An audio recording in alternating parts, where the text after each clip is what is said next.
মাসে পরাণ ঘাসে নতুন বিয়ের ফুল ফুটিছে।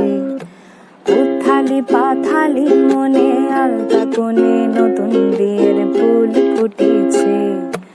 আশ্বিন ফাগুন মাসে পরাণ ঘাসে নতুন বিয়ের ফুল ফুটিছে। উথালি পাথালি মনে আলতা কোণে নতুন বিয়ের ফুল ফুটিছে।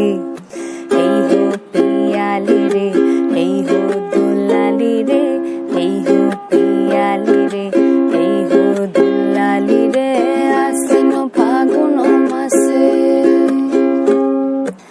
ইনি বিনিতা পাটিনি টানা টুনি ঠাসা। সাহেব বাবুর বয়েছে দেখতে ভারী খাসা।